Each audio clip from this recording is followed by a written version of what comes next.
आज मैले टमाटरको फत्के अचारको रेसिपी लिएर आएकी छु। नमस्ते, यहाँहरूलाई स्वागत छ मेरो युट्युब च्यानल शान्ता किचनमा। फत्के अचार बनाउनको लागि टमाटर, अदुवा लसुन, प्याज, धनिया, हरियो खुर्सानी लिएको छु।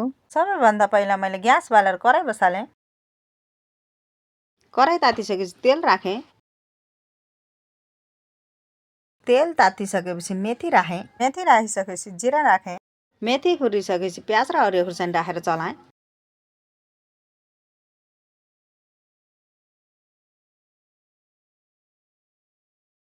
प्याज रातो भइसकेपछि अदुवा लसुन राखेँ। अदुवा लसुन राखिसकेपछि चलाएँ। चलाइसकेपछि बेसार राखेर फेरि चलाएँ।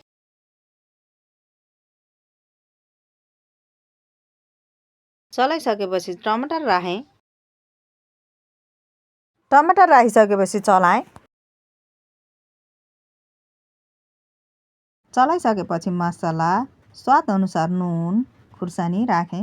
हजुरहरूले पिरो खानुहुन्न भने धुलो खुर्सानी नराख्दा नि हुन्छ। सबै मरमसला राखिसकेपछि फेरि चलाएँ। चलाइसकेपछि टमाटर गल्नको लागि ढाकेँ। हेर्न सक्नुहुन्छ हजुरहरूले टमाटर नि गलिसकेको छ। अब म टमाटरलाई थिच्दै चलाउँछु।